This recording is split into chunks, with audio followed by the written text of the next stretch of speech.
Imagine a boy so quiet his schoolmates called him useless. A child who hated his father's tannery so intensely he swore he would never work with animal hides again. A young man who graduated in the middle of his West Point class, unremarkable in everything except horsemanship. A soldier who resigned from the army in disgrace, whispers of drinking following him out the door.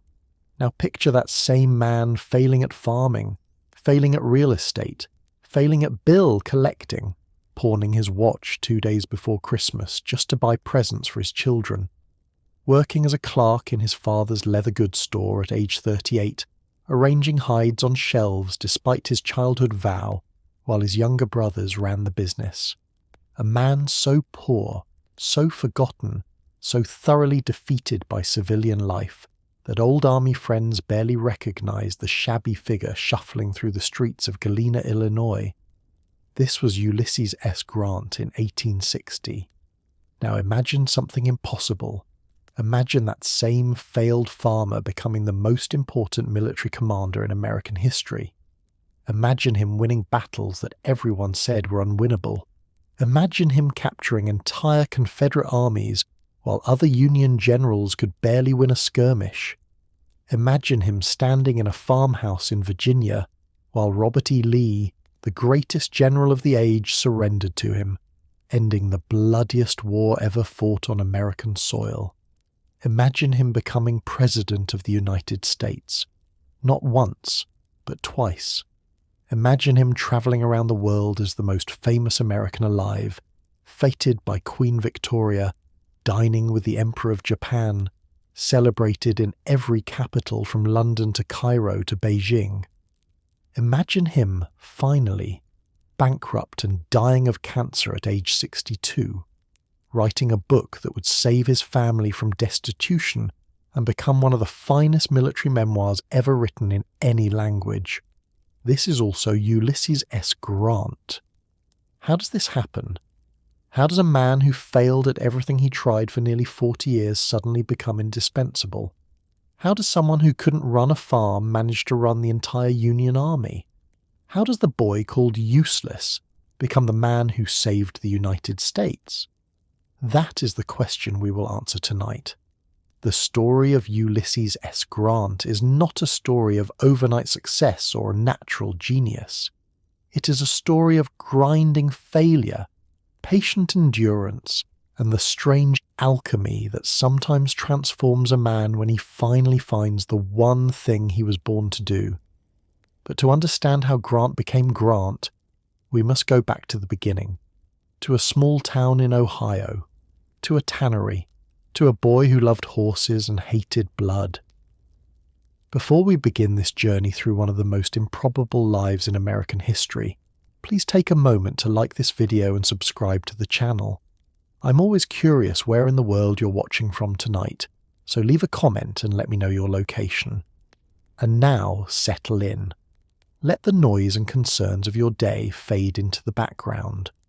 We're going back nearly 200 years, to a nation still young and uncertain, to witness the birth of a boy whose destiny no one could have predicted.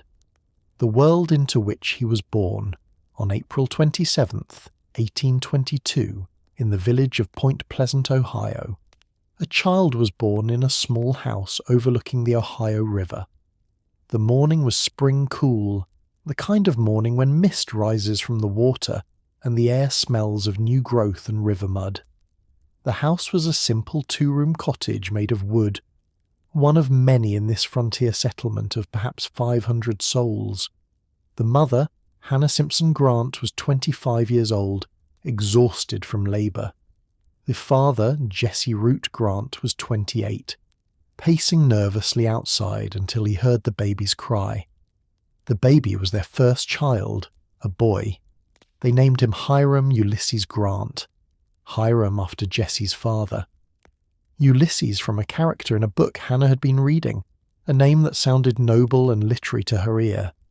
It was a name the boy would grow to hate, though he could not have known it then, lying in his mother's arms in that small Ohio cottage while the river rolled past outside, while his father came in to see his firstborn son. while neighbours arrived to congratulate the new parents and admire the baby, who was so small that family legend would later claim he could have fit inside a quart mug. Let us pause here and consider the world into which this child was born. To understand Ulysses S. Grant, we must first understand the America of 1822, the Ohio of 1822, the forces that would shape him long before he knew what shape he would take. The United States in 1822 was a young nation, not yet 50 years old. The Revolutionary War had ended only 39 years earlier. Men and women who remembered British rule were still alive, still voting, still telling stories of the struggle for independence. George Washington had died just 23 years before. Thomas Jefferson and John Adams, old rivals and old friends, were still alive in 1822, both in their 80s, both watching the nation they had helped create continue its uncertain experiment in Republican government. The country was smaller then, though growing fast. The Louisiana Purchase of 1803 had doubled the nation's size, adding vast territories west of the Mississippi that were still largely unexplored by white Americans. The War of 1812 against Britain had ended 8 years earlier, in a draw that nonetheless confirmed American independence and sparked a surge of national pride. The United States was finding its identity, developing its own culture, slowly emerging from Britain's shadow. But it was also a nation deeply divided, though the divisions were not yet fatal. Slavery existed in the South and was accepted, if not always approved of, in the North. The Missouri Compromise of 1820, just 2 years before Grant's birth, had attempted to maintain the balance between slave states and free states, drawing an arbitrary line across the Western territories. Slavery allowed south of 36 degrees 30 minutes north latitude, forbidden to the north. It was a compromise that satisfied no one completely, and would eventually fail catastrophically. But in 1822, it seemed to offer hope that the nation could expand westward without tearing itself apart over the question of human bondage. Ohio in 1822 was barely a generation removed from wilderness. It had achieved statehood only 19 years earlier, in 1803, the 17th state to join the Union. The land still bore the scars and memories of recent conflict. The War of 1812 had ended just 8 years before Grant's birth, and Ohio had been on the front lines of that struggle against Britain and its Native American allies. Older residents could remember when most of the state was still unsettled forest, when pioneers carved their homesteads from the trees and lived in constant fear of raids from Native Americans who were fighting to keep the lands their people had occupied for thousands of years. Those Native Americans, primarily the Shawnee, Delaware, Miami, and Wyandot peoples, had been systematically dispossessed of their Ohio lands through a combination of treaties, warfare, and forced removal. By 1822, most had been pushed westward into Indiana and beyond.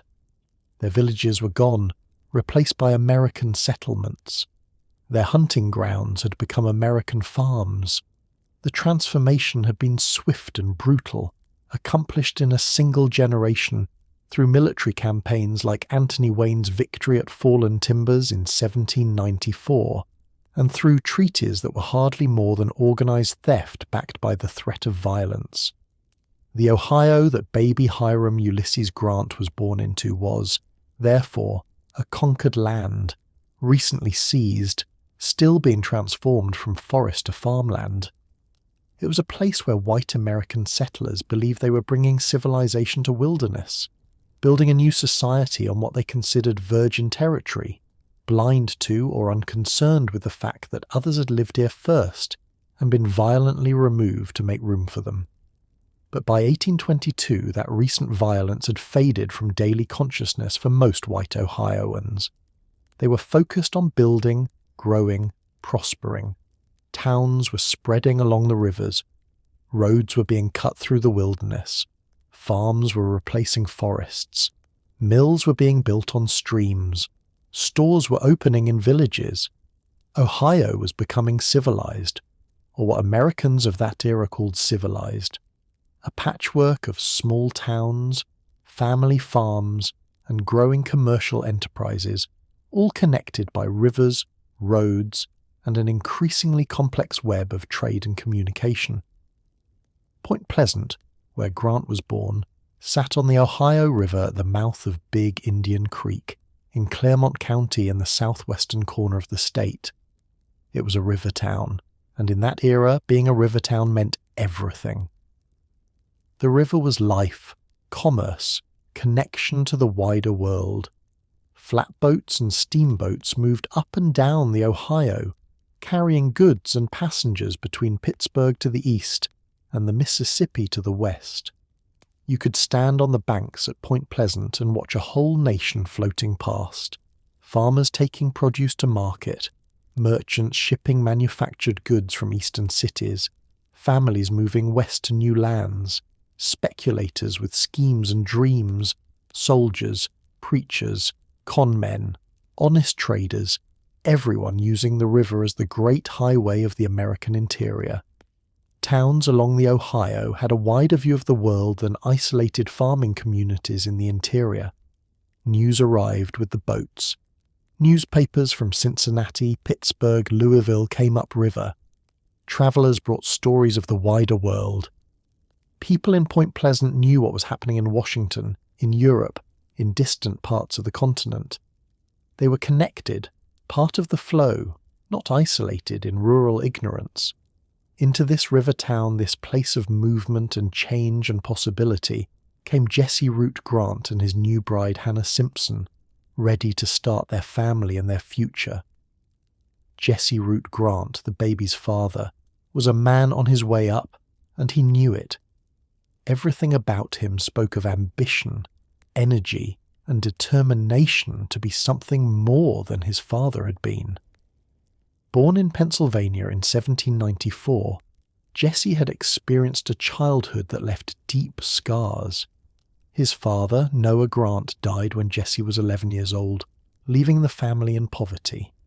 Jesse's mother, Rachel, quickly remarried a man named Peter Delano, who showed little interest in or affection for his stepchildren.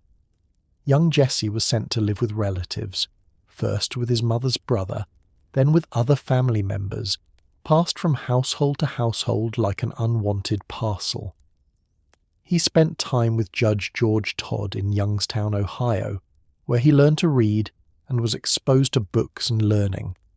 He worked in the Todd household, performed chores, received some schooling, but always knew he was dependent on others' charity. He knew what it meant to be poor. He knew what it meant to be unwanted. He knew the humiliation of being passed from relative to relative, never quite belonging anywhere, always a burden, always in the way. These experiences marked Jesse Grant profoundly. He emerged from childhood with a fierce determination that his own children would never experience what he had experienced. They would have security, they would have education, they would have opportunities. They would not be passed around like unwanted goods. They would not go hungry. They would not be at anyone's mercy. Jesse also emerged with an outgoing, almost aggressive personality. Perhaps he'd learned that the quiet and meek get passed over, that you must assert yourself to be noticed, that success requires pushing forward and speaking up. He became a talker. He had opinions on everything, politics, religion, business, education, the state of the nation, and he was not shy about sharing them. In social gatherings, Jesse Grant dominated conversations. In business, he drove hard bargains. In political discussions, he argued his points forcefully. He was a Whig in politics, believing in government support for economic development, internal improvements, and business enterprise. He was opposed to slavery, seeing it as morally wrong and economically backward.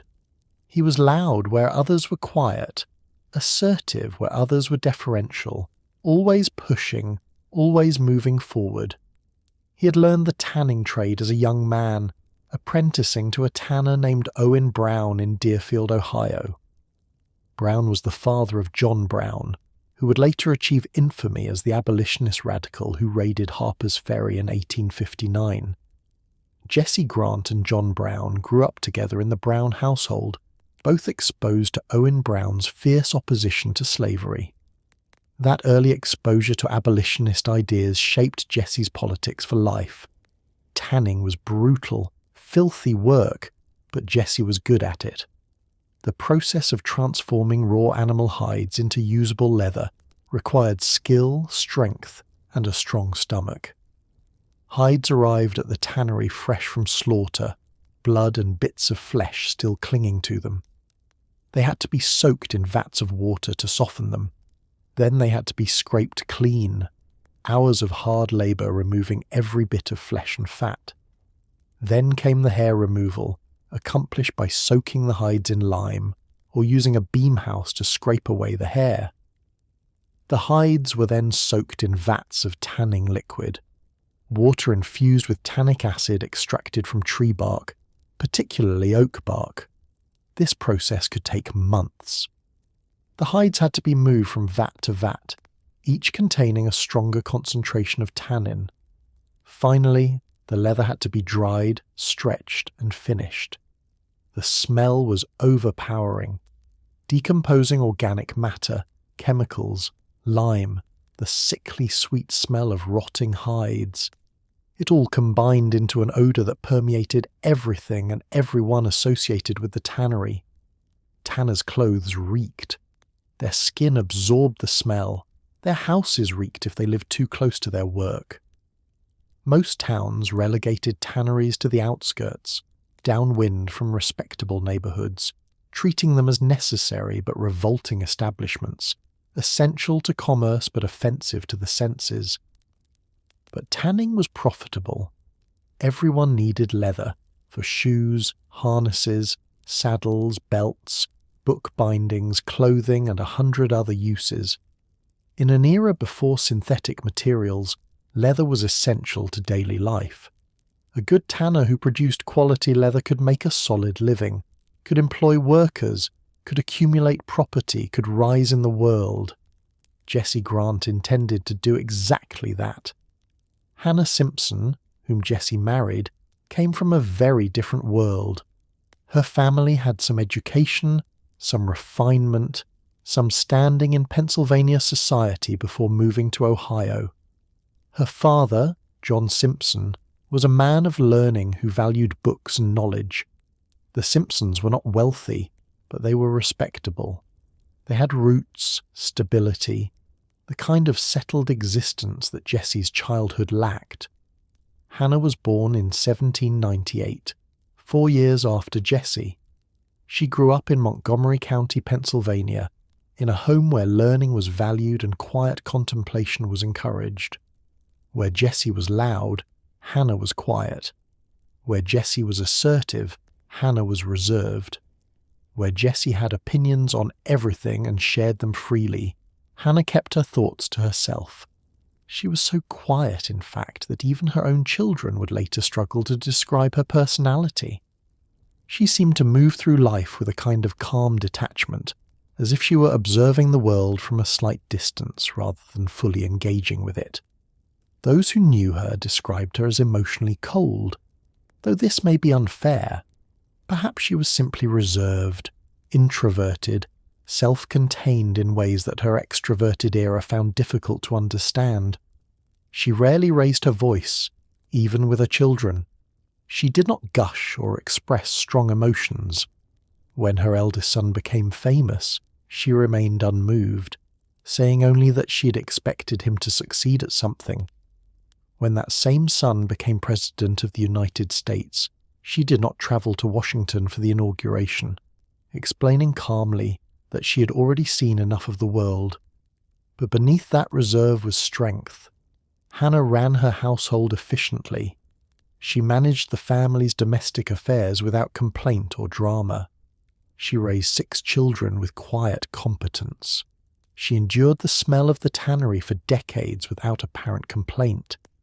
She supported her husband's ambitions while maintaining her own inner life, her own private thoughts, her own mysterious interior world that she never fully revealed to anyone.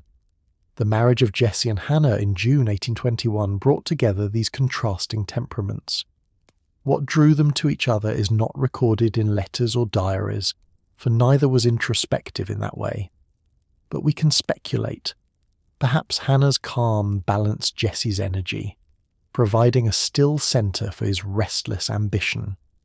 Perhaps Jesse's drive and confidence promised Hannah the security and stability she valued. Perhaps they simply recognised in each other the qualities they themselves lacked and needed. They were married in Pennsylvania, then moved to Point Pleasant, Ohio, where Jesse had secured work at a tannery. Jesse was learning the business, accumulating experience, preparing to open his own establishment someday. They rented the small 2-room cottage overlooking the Ohio River. They set up housekeeping. They prepared for their future.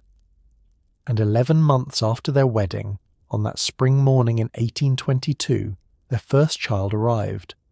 The baby Hiram Ulysses was a small child, quiet like his mother. Family legend held that he was so small at birth that he could have fit inside a quart mug, though this was likely an exaggeration born of the 19th century fascination with tales of delicate infants who grew into strong men. Infant mortality was high in that era. Perhaps 1 in 5 children died before age 5, so a small, fragile baby was cause for concern. But this baby survived, thrived even, growing stronger through his first months and years.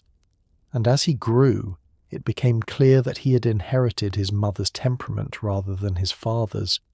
He was observant, quiet, and unusually calm for a child. Where Jesse was loud and assertive, baby Hiram was gentle and retiring. Where Jesse dominated every conversation, Hiram watched and listened. The boy took after Hannah, and this would shape everything that followed. When Ulysses was 1 year old, in 1823 the family moved from Point Pleasant to Georgetown, a larger town about 25 miles to the east. Georgetown, the county seat of Brown County, had a population of perhaps 600, making it a significant settlement by frontier Ohio standards. It had a courthouse made of brick, several general stores, 2 hotels, a Presbyterian church, and enough houses to form actual streets rather than just scattered homesteads. Jesse Grant had purchased a tannery there and saw Georgetown as a better opportunity for his growing business and his growing family. The tannery was an investment in his future, a chance to be his own master rather than working for someone else. It was risk, but Jesse had always been willing to take risks if he believed the potential reward justified them. The Grant family home in Georgetown was a 2-story brick house on the main street, painted white, with a small yard in front and the tannery complex behind it. The house was modest but respectable, better than many homes in Georgetown but not as grand as the homes of the town's wealthier citizens. It spoke of a family that was doing well, rising in the world, but not yet arrived at the top. That tannery would define much of Ulysses's childhood, though not in the way Jesse might have hoped. It sat at the back of their property, a long, low building with vats and sheds where the hides were processed. The complex included the main tanning building, where the vats of chemicals stood in rows, a beam house where fresh hides were scraped and cleaned, storage sheds for bark and leather, and a small office where Jesse conducted business. Behind the buildings were piles of oak bark, brought in by wagon from the surrounding forests, to be ground up and boiled to extract the tannic acid that would transform raw hides into leather. The smell permeated everything. Living next to a tannery meant living with the constant odour of death and chemicals. Fresh hides arrived regularly, brought by farmers who had butchered cattle or hogs. The smell of blood and decomposition filled the air. The lime used to remove hair added its own sharp, caustic odour. The tanning vats gave off a sour, organic smell, like vinegar mixed with rotting vegetable matter.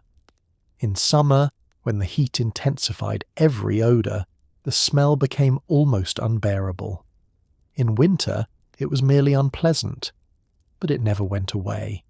It seeped into clothes, into hair, into the very walls of the house. It marked the Grant family as tanners, a status that was economically respectable, but socially questionable. Young Ulysses hated it. From his earliest memories, he recoiled from the tannery. He hated the smell. He hated the sight of the bloody hides hanging on racks, dripping fluids onto the ground. He hated the vats of chemicals. He hated the brutal physicality of the work, the endless scraping and lifting and hauling. He hated the death that was at the centre of the business, the constant reminder that leather began as the skin of a living animal that had been killed, skinned, and reduced to a commercial product. His aversion was so strong that his father noticed it immediately. Even as a small child, Ulysses would cry if asked to go near the tannery. He refused to work there. He would do almost any other chore, fetch water, split wood, help in the house, but he would not work in the tannery. For most boys in Georgetown, this would have been unacceptable. A son was expected to learn his father's trade, to work alongside him, to prepare to take over the business someday. But Jesse Grant, surprisingly, did not force the issue. Perhaps Jesse recognized that the boy's temperament was fundamentally unsuited to the work. Perhaps he saw in his quiet, sensitive son qualities that might lead to something better than a tanner's life. Or perhaps he simply could not bear to break the child's spirit by forcing him into work he so clearly despised. Whatever the reason, Jesse Grant made an unusual decision. Ulysses would not work in the tannery. He would find other work for the boy. That other work involved horses. The Grants kept several horses for transportation and for hauling goods to and from the tannery. Like most families of modest means in rural Ohio, they relied on horses for everything: riding to church, travelling to neighbouring towns, transporting barrels of leather to market, hauling loads of oak bark from the forest. Horses were not luxury items. They were essential tools, as necessary to daily life as axes or ploughs. And from his earliest years, Ulysses Grant showed an extraordinary affinity for these animals. It was as if he and horses spoke the same language, understood each other in ways that transcended words. By age 5, he could ride a horse better than most adults in Georgetown. He did not fear them, even the large draft horses that frightened other children. He seemed to sense what a horse was thinking, what it would do next, how to calm it or encourage it. His father recognized this gift and encouraged it. Jesse Grant allowed Ulysses to spend his time in the barn and the fields rather than in the tannery. The boy hauled wood from the forest, managing a team of horses with confidence that amazed the neighbours. He drove supply wagons to nearby towns, sitting on the driver's seat with the reins in his small hands, controlling the horses with subtle movements that seemed almost telepathic. By age 8, he was taking passengers for pay, ferrying travellers between Georgetown and nearby towns, earning money that he gave to his father. The people of Georgetown and Brown County began to notice the quiet Grant boy. They noticed how horses responded to him. They noticed that difficult horses became docile under his hands. They noticed that he never used a whip, never resorted to violence to control an animal. He simply spoke to them quietly, touched them gently, and they obeyed. It seemed like magic to observers, but it was not magic. It was understanding, empathy, the ability to read an animal's body language and respond appropriately. This skill would matter more than anyone realized. Horses in the 1830s were what automobiles would become in the 20th century. Essential technology, necessary for commerce and travel, valuable property that required skill to manage. A man who was good with horses earned respect. A boy who showed unusual talent with horses was marked as someone special, someone with a valuable gift. Georgetown itself was a typical small Ohio town of the era. neither particularly progressive nor particularly backward. It had been founded in 1819, making it only a few years older than Ulysses himself. The town square featured the courthouse, a solid brick building where circuit court judges heard cases and where public meetings were held. Surrounding the square were the town's commercial establishments, a general store that sold everything from cloth to gunpowder, a blacksmith shop where horses were shod and iron implements were forged, a tavern where men gathered to drink and talk politics, a hotel where travellers stayed, and several smaller shops run by craftsmen, a saddle maker, a shoemaker, a carpenter. The Presbyterian Church, the primary religious institution in town, sat on a side street. It was a simple white frame building with a tall steeple, seating perhaps 200 people on its hard wooden pews. The Grant family attended services there occasionally, though neither Jessie nor Hannah was particularly religious. Jessie was a Whig in politics and a freethinker in religion, suspicious of organised faith but generally supportive of Christian morality as a social good. Hannah was even more reserved, attending church when expected but never discussing her private beliefs. The town had one subscription school, where parents paid a small fee, and children learned the basics of reading, writing and arithmetic. The schoolhouse was a one-room building, drafty in winter and stifling in summer, with perhaps 30 students of various ages all being taught by a single teacher. The younger children learned their letters on slates. The older ones practiced penmanship in copybooks and worked arithmetic problems. The emphasis was on practical skills, being able to read a contract, write a letter, calculate prices and measurements. Literature and philosophy were considered luxuries, appropriate for wealthy families who could afford to send their children to academies and colleges, but not for the children of farmers and tradesmen who would need to earn their living with their hands.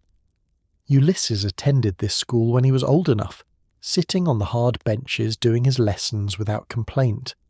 He was not a brilliant student, but he was steady and reliable. Mathematics came easily to him. He could solve arithmetic problems in his head faster than other children could work them out on paper. Reading was more difficult at first, but he persevered and eventually became a competent reader, though he never loved the school books they used. Dull texts about grammar and moral lessons, biblical passages to be memorized, historical accounts written in stiff formal prose.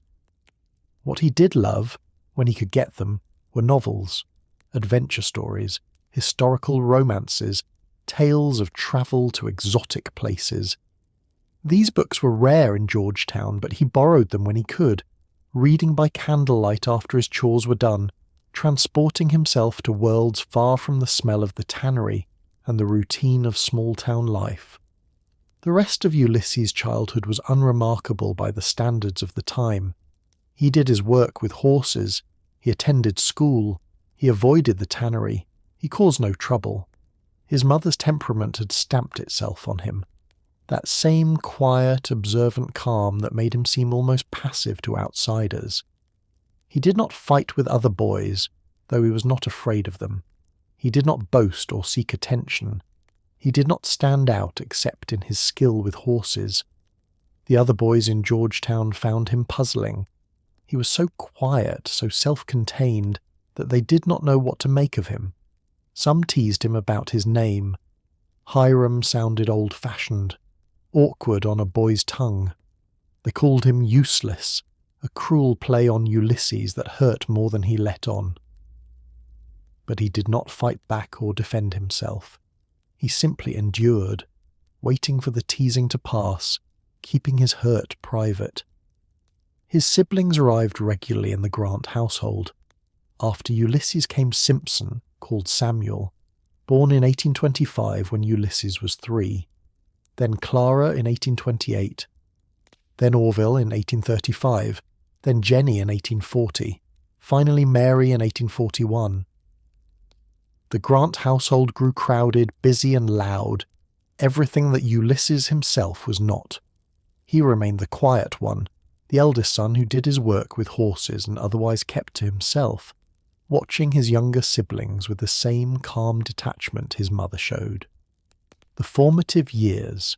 The boy who would not work in his father's tannery found his calling in the barn.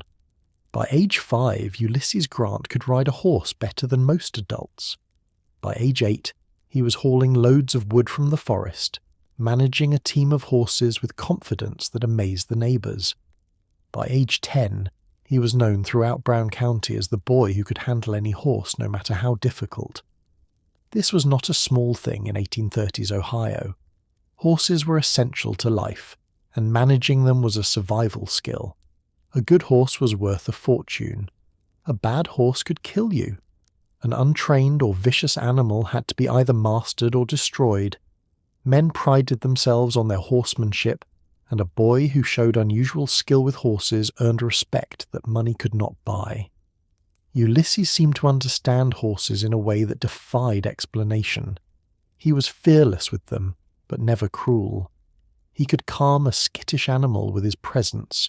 He could coax obedience from a stubborn one. He sat a horse as naturally as other boys sat in chairs. Years later at West Point, he would set a high jump record on horseback that would stand for 25 years. But long before that, in Georgetown, Ohio, he was simply the quiet Grant boy who had an uncanny way with horses. His father recognized this gift and encouraged it. Jesse Grant allowed Ulysses to spend his time in the barn and the fields rather than in the tannery. The boy hauled wood. He drove supply wagons. He transported passengers for pay. He worked, but on his own terms, doing work that suited his temperament. It was an unusual freedom for a boy in that time and place, and it shaped him in ways that would matter decades later. The rest of Ulysses' childhood was unremarkable. He attended the local schools, such as they were, subscription schools where parents paid a small fee and children learned the basics of reading, writing, and arithmetic. He was not a brilliant student, but he was steady. Mathematics came easily to him. He read novels when he could get them, particularly adventure stories. But he was not scholarly, not bookish, not the kind of boy who seemed destined for great intellectual achievements. What he was reliable. He did what he was told. He fulfilled his responsibilities. He caused no trouble. His mother's temperament had stamped itself on him. That same quiet, observant calm that made him seem almost passive to outsiders. He did not fight with other boys. He did not boast. He did not seek attention. In a time and culture that valued assertiveness and verbal facility, Ulysses Grant seemed almost to be hiding in plain sight. His siblings arrived regularly.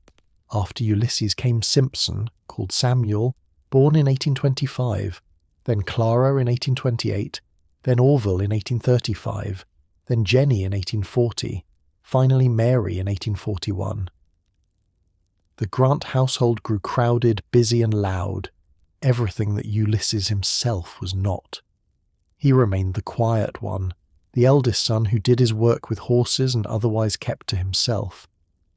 Jesse Grant, meanwhile, prospered. The tannery did well. He purchased property. He invested in small business ventures.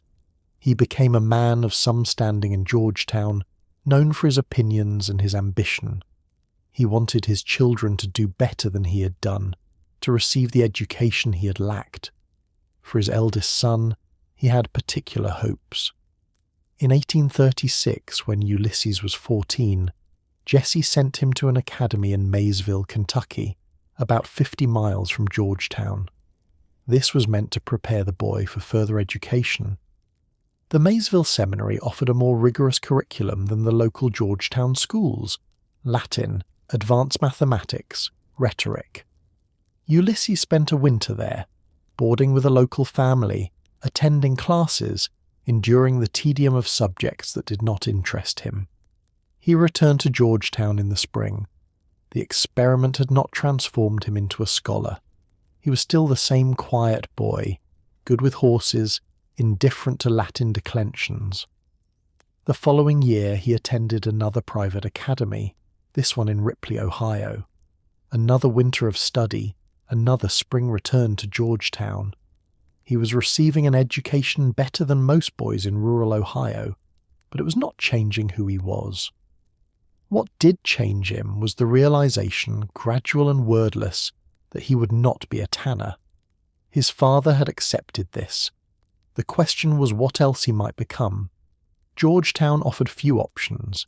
He could farm, he could work in a store, he could learn a trade like carpentry or blacksmithing, or if he was very fortunate he could receive more education and perhaps become a teacher or a lawyer.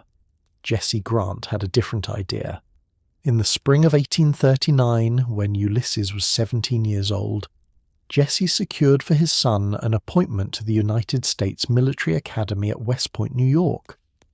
This appointment was a gift from Congressman Thomas L. Hamer, a Democratic politician from Ohio who was a friend, or at least an acquaintance, of Jesse's. Each congressman had the power to nominate a young man from his district to attend West Point, where he would receive a free education in exchange for several years of military service after graduation. Jesse applied for the appointment without telling Ulysses. When the acceptance letter arrived, the boy was appalled. He did not want to go to West Point. He had no interest in the military.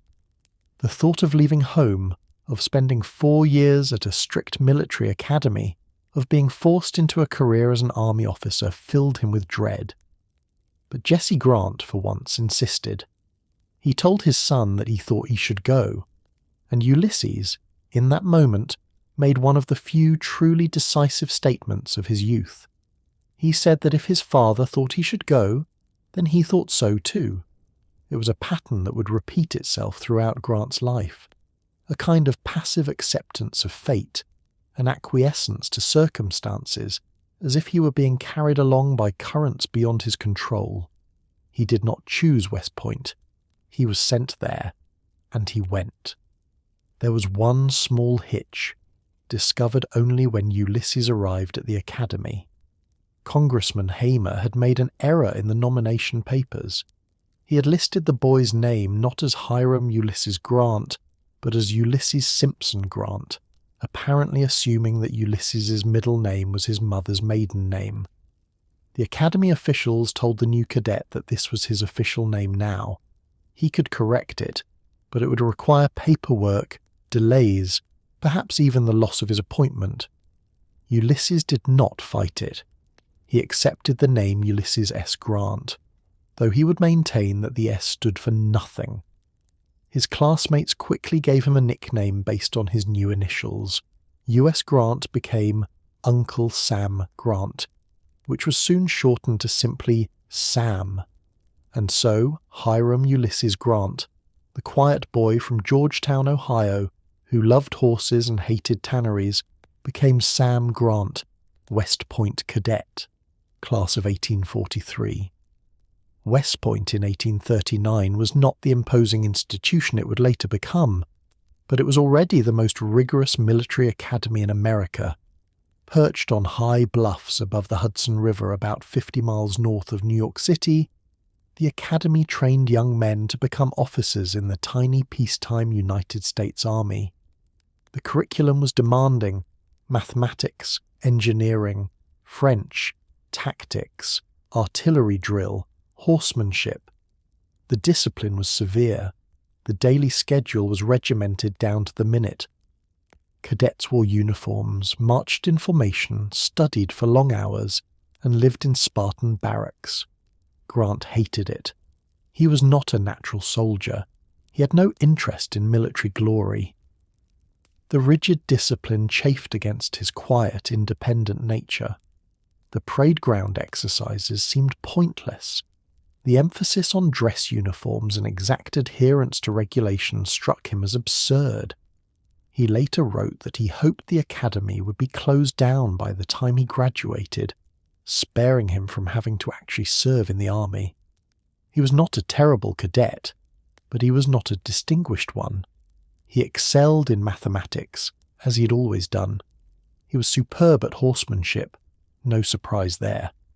In his riding demonstration, he set a high jump record that would not be broken for a quarter century. but in most other subjects he was middling. His French was adequate. His military bearing was mediocre. His uniform was often dishevelled. He accumulated demerits for minor infractions. What he did do at West Point was read. The academy had a good library, and Grant spent many hours there, devouring novels instead of studying his military texts. He loved adventure stories, historical romances, anything that transported him away from the grey stone buildings and parade grounds. Reading became his escape, his private refuge in an institution designed to eliminate privacy and individuality. He also made friends. Among his classmates were young men whose names would become famous in the coming decades: William Tecumseh Sherman, Simon Bolivar Buckner, James Longstreet. They would all fight in the next war, some on one side, some on the other. But at West Point they were simply cadets together, enduring the same trials, forming the bonds that would last a lifetime. In June 1843, Ulysses S. Grant graduated from West Point, ranking 21st in a class of 39. It was an unremarkable showing. He had hoped to be assigned to the cavalry, where his skill with horses might be useful. Instead, he was commissioned as a brevet second lieutenant in the 4th Infantry Regiment and assigned to Jefferson Barracks, near St. Louis, Missouri. He left West Point with mixed feelings. He had survived 4 years he had not wanted to spend there. He had an education and a commission, but he had no particular enthusiasm for military life. If he could have chosen any future in that moment, it probably would not have been as an army officer. But he had made one connection at Jefferson Barracks that would change everything. His West Point roommate, Frederick Dent, came from a prominent family that lived near St. Louis, on a plantation called White Haven. Dent invited Grant to visit, and there, in the summer of 1843, Grant met Dent's sister. Her name was Julia. Julia Dent was the 5th of 8 children. She was 23 years old, the same age as Grant.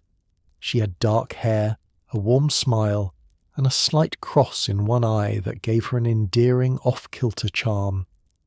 She was cheerful, social, talkative, everything that Grant was not. She came from a slave-holding family of means. Her father, Frederick Dent, owned dozens of enslaved people and hundreds of acres. The Dent plantation represented a world of comfort and established society that was utterly foreign to the son of an Ohio tanner. Grant fell in love. It was not a quick courtship. He visited White Haven whenever his duties allowed, which was often since Jefferson Barracks was only a few miles away. He spent hours with Julia, walking the grounds, talking quietly, discovering that her warmth drew him out in ways he had never experienced. She made him feel less invisible. She seemed to see something in him that others missed. He was not handsome. His features were ordinary, his build slight. But Julia looked at him as if he were someone worth noticing. By 1844 they were engaged, though they kept it secret at first. Grant had to ask her father for permission, which was granted with some reluctance.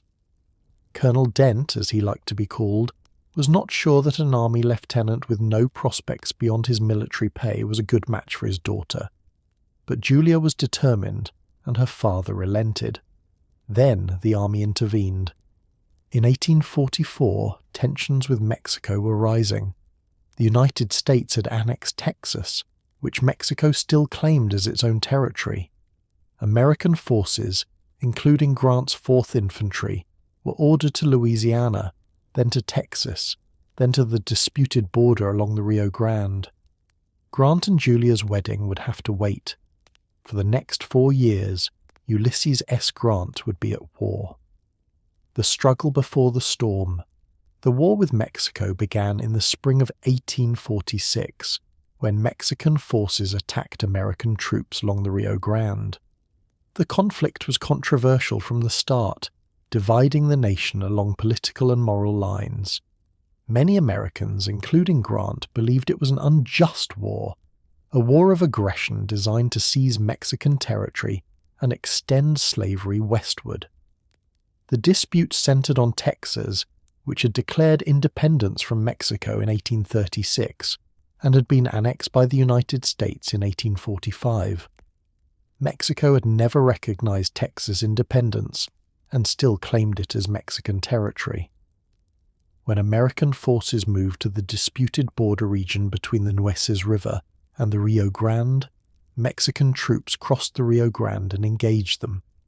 President James K. Polk, a Democrat who supported westward expansion and the extension of slavery, used this engagement to ask Congress for a declaration of war, claiming Mexico had invaded American territory and shed American blood on American soil.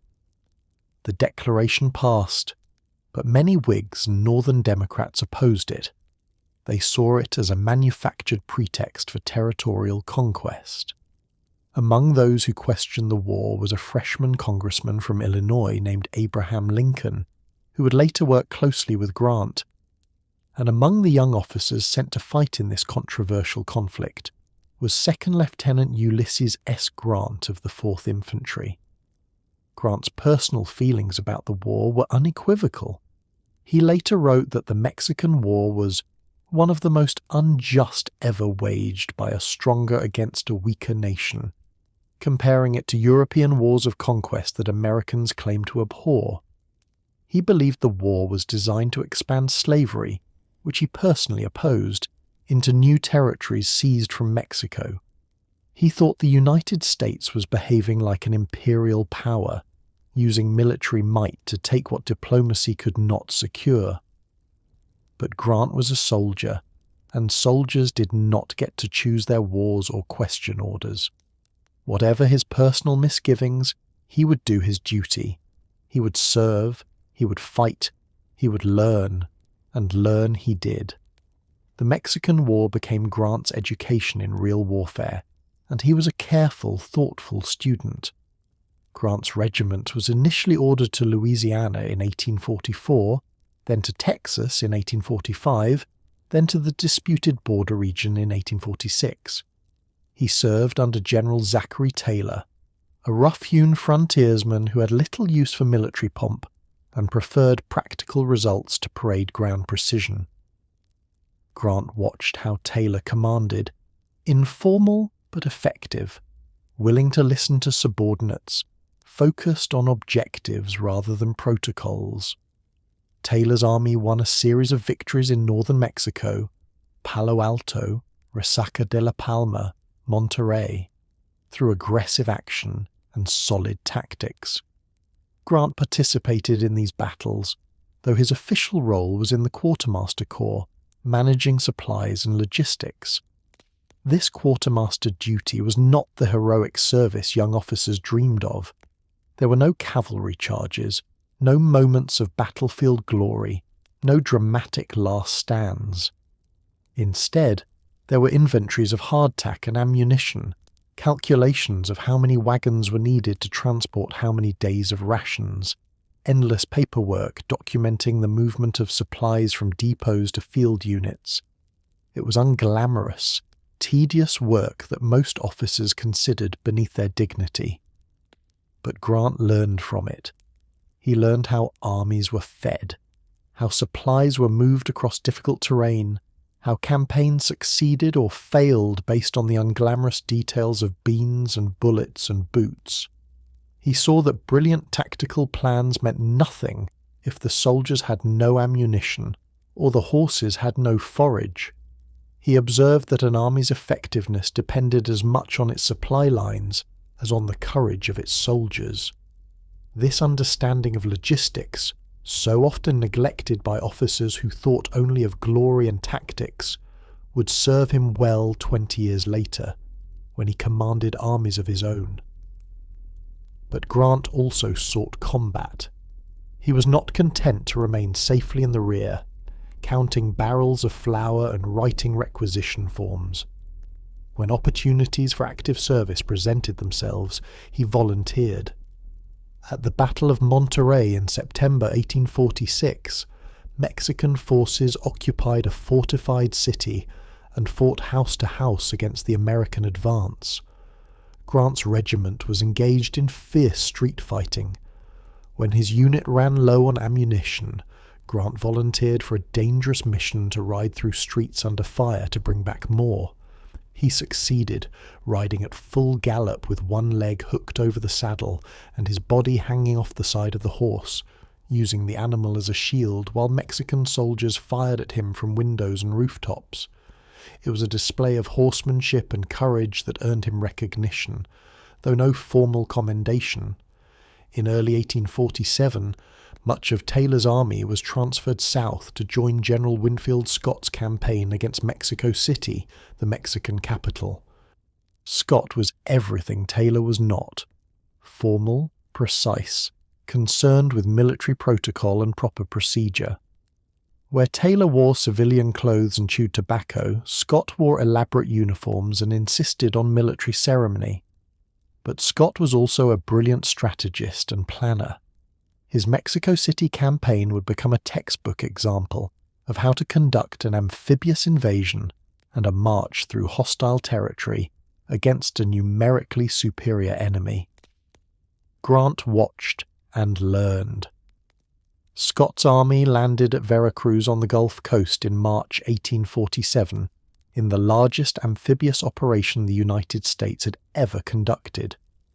They besieged and captured the city, then began a march inland toward Mexico City, 200 miles away through mountainous terrain against an enemy that had every advantage of position and numbers. Scott won a series of battles: Cerro Gordo, Contreras, Churubusco, Molino del Rey, through careful planning, bold execution, and the exploitation of Mexican mistakes. At Chapultepec in September 1847, the final major battle before Mexico City fell, Grant distinguished himself. When his regiment's attack stalled under heavy fire, Grant volunteered to lead a small detachment to place a howitzer in a church belfry that overlooked Mexican positions. It was dangerous work, hauling the gun up narrow stairs while enemy fire swept the area. But Grant succeeded, and the howitzer fire from the belfry helped break the Mexican defense. For this action, he was breveted to first lieutenant. When Mexico City fell in September 1847, the war was effectively over. The Treaty of Guadalupe Hidalgo, signed in February 1848, gave the United States nearly half of Mexico's territory: California, Nevada, Utah, most of Arizona and New Mexico, and parts of Colorado and Wyoming. It was an enormous territorial gain, achieved through military conquest. Grant believed it was theft on a national scale, but there was nothing he could do about it. He was a junior officer following orders, not a policymaker who could influence national decisions. What he did gain from the Mexican War was invaluable experience and knowledge. He had seen war, not the romantic vision of war celebrated in novels and paintings, but the brutal reality of young men killing each other over disputed territory. He had seen good leadership and bad leadership, effective tactics and disastrous mistakes. He had observed how Zachary Taylor's informal, flexible approach could win battles just as effectively as Winfield Scott's meticulous planning. He had learned that armies run on logistics as much as courage. He had proven to himself that he could function under fire, that he could volunteer for dangerous missions and carry them out successfully. Most importantly, he had proven that he was not the quiet, passive nobody that Georgetown had produced. He could lead. He could fight. He could make decisions under pressure. The war had tested him, and he had not failed. The war also changed him in another way. In August 1848, shortly after the war ended and the army returned to the United States, Ulysses and Julia were finally married in St. Louis. They had been engaged for 4 years, waiting for peace, waiting for permission, waiting for the chance to build their life together. The wedding was small and awkward. Grant's parents did not attend. Jesse Grant was an ardent abolitionist who disapproved of the Dent family's slaveholding and made his feelings clear. The political and moral chasm between the Grant and Dent families, free soil versus slavery, northern middle class versus southern plantation society, abolitionist principles versus slave labour, would never fully close. But Ulysses and Julia bridged it through their devotion to each other. She was his anchor, his joy, his reason to hope for a future beyond military service. He was her devoted husband, gentle and loving in ways that contrasted sharply with his later reputation as a hard fighter. The first years of their marriage were difficult. The army assigned Grant to posts far from Missouri, first to Detroit, then to Sackett's Harbor in upstate New York. Julia followed him when she could, but travel was difficult and expensive. She was often pregnant. Their first child, Frederick Dent Grant, was born in May 1850, while they were at Sackett's Harbor. Their second, Ulysses Jr., called Buck, was born in July 1852, while Grant was stationed on the Pacific coast and could not be present for the birth. He would not meet his second son until the boy was nearly 2 years old. That separation was devastating for Grant. In 1852, his regiment was ordered to the Pacific coast, first to Fort Vancouver in the Oregon Territory, then to Fort Humboldt in Northern California. Julia and the children could not come. The journey was too expensive, too dangerous, too long. Crossing the country meant months of travel by ship to Panama, overland across the isthmus through jungle where cholera and yellow fever killed regularly. Then another ship voyage to California. The cost was prohibitive for a lieutenant's salary. Julia would have to stay behind with her family in Missouri, while Grant served in isolation on the edge of the continent. Grant found himself utterly alone on remote military posts thousands of miles from his family, doing work that bored him, earning a salary that would never be enough to bring his wife and children west. He was assigned to Fort Vancouver on the Columbia River, where the primary duty was maintaining a presence against potential threats from Native American tribes and British interests. It was garrison duty, tedious and meaningless, the kind of service that drove ambitious officers to despair and practical men to resignation.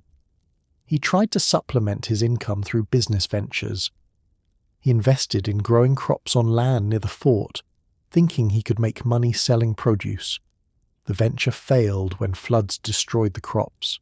He tried cutting ice from the Columbia River and shipping it to San Francisco for sale, betting that the California gold rush had created demand for ice. That venture also failed. The ice melted in transport and the market was oversupplied by the time the surviving ice arrived. He tried investing in real estate in San Francisco, speculating that land prices would rise. He lost money. He tried running a billiard hall in partnership with other officers. It collapsed. Everything he touched failed. The isolation wore on him. He missed Julia with a physical ache that never diminished. He missed his sons, particularly the baby Buck, whom he had never held. He read Julia's letters over and over, worn thin from handling. He wrote her long letters describing his daily life and his plans, his hopes that he would find some way to bring her west or that he would get a transfer back east. But months passed, then years, and nothing changed, and he drank. The evidence is murky, contradictory, complicated by rumour and later exaggeration by his enemies. But it seems clear that during his time on the Pacific coast, separated from his family and despondent about his circumstances, Grant began drinking to excess. Not constantly, perhaps not even frequently, but enough. Enough that his commanding officer at Fort Humboldt, a rigid martinet named Robert Buchanan, noticed. Enough that there were complaints. Enough that by April 1854, Grant was faced with a choice: resign from the army or face charges for conduct unbecoming an officer, likely related to drunkenness while on duty. He resigned. What else could he do? He could not face a court-martial, which would destroy any hope of a future career. He could not defend himself against charges that were at least partly true. He wrote his letter of resignation, packed his few belongings, and began the long journey home to Missouri, to Julia, to the children who barely knew him, to a civilian life for which he had no preparation and no prospects. It was April 1854. Grant was 32 years old, unemployed, separated from his wife and children, with no money and no clear path forward. The resignation was the low point of his life so far. He had failed at everything he had tried in the civilian world before the army. The army had been his one success, the one place where he had proven himself, first at West Point and then in Mexico. And now he had been forced out in disgrace, unable to control his drinking, unable to tolerate the isolation, unable to find any way to bring his family west or to secure a transfer east. He travelled back east and arrived in Missouri ashamed, defeated, uncertain about everything except his love for Julia. When he finally reached Whitehaven and saw Julia and the boys, Frederick, age 4, and Buck, nearly 2, he held them and wept. He was home, but he had no idea what would come next. The next 7 years, from 1854 to 1861, were Grant's years in the wilderness. He tried farming on land given to Julia by her father. He cleared trees, planted crops, built a log cabin he called hardscrabble with his own hands. He worked alongside free black labourers and the enslaved people his father-in-law lent him. He even owned one enslaved man briefly, purchased from his father-in-law, though Grant freed him rather than sell him for the money he desperately needed. That decision, to free William Jones in 1859 rather than profit from his sale, suggests something about Grant's character, a line he would not cross even when he was broke. But he could not make farming pay. The land was not good enough. The markets were not favourable. His skills were not adequate. By 1858, he had given up on hardscrabble. He tried working in real estate in St. Louis. He failed. He tried bill collecting. He failed. He applied for a job as county engineer. He was rejected. On December 23, 1858, 2 days before Christmas, Ulysses S. Grant walked into a St. Louis pawnshop and pawned his gold watch for $22. He needed money to buy Christmas presents for his wife and 4 children. Frederick was 8, Buck was 6, Nellie was 3, Jessie was less than a year old. Grant could not afford to give them a proper Christmas without pawning the one valuable thing he owned. This is how far he had fallen. In 1860, Grant gave up on Missouri entirely. He moved his family to Galena, Illinois, where his father had a leather goods store run by his younger brothers. Jesse Grant, now in his 60s, offered his eldest son a job as a clerk. It was an act of charity disguised as employment. Grant would arrange hides and sell leather products and help customers. At 38 years old, the West Point graduate, the Mexican War veteran, the man who had once commanded troops and earned respect for his service, was working in his father's store alongside his younger siblings, who now outranked him in the family business. He lived with Julia and the children in a rented house. They had almost no money. Grant walked to work each morning, a slight figure in shabby clothes, his shoulders hunched, his face showing nothing. People in Galena barely noticed him. He was nobody in particular, just another struggling man trying to keep his family fed. And then, in the spring of 1861, everything changed. South Carolina had seceded from the Union in December 1860, following Abraham Lincoln's election. By February 1861, 6 more southern states had followed. In April, Confederate forces fired on Fort Sumter in Charleston Harbor. The Civil War had begun. President Lincoln called for 75,000 volunteers to suppress the rebellion. Across the North, men rushed to enlist. Illinois was raising regiments. They needed officers, men with military training, men who could organize raw recruits into soldiers. In Galena, the townspeople remembered that Grant had been to West Point, had served in Mexico. They asked him to help organize a volunteer company. Grant did more than that. He traveled to Springfield, the state capital, to offer his services. He did not seek glory or promotion. He simply wanted to be useful. He knew how to train soldiers. He knew how to run a military organization. Perhaps the army would need him again. Perhaps he could redeem his earlier failure. The governor of Illinois, Richard Yates, appointed Grant to a position drilling volunteer troops. It was bureaucratic work, not command. But Grant did it well. In June 1861, Yates offered him command of an undisciplined regiment, the 21st Illinois Infantry, which had a reputation for drunkenness and insubordination. Grant took command and within weeks had transformed them into a disciplined unit. His superiors noticed. In August 1861, 3 months after Fort Sumter, Ulysses S. Grant was promoted to brigadier general and given command of the district of southeast Missouri. The man who'd been clerking in a leather goods store was now a general, and he was about to show the world what he could do. The daily life of a man at war. Before we follow Grant into his greatest campaigns, we should pause and consider what kind of man he'd become by 1861. He was 39 years old. He stood about 5 feet 8 inches tall, neither imposing nor slight. His hair was light brown, his eyes blue-grey, his beard reddish. His face was unremarkable, pleasant enough but forgettable. Men who met him for the first time often failed to recognize him when they saw him again. He did not look like a general. He looked like a clerk, which is exactly what he had been. His manner was quiet, almost diffident. He spoke in short sentences without flourish or drama.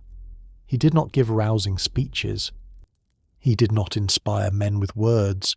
When he gave orders, they were clear, direct, and often written rather than spoken.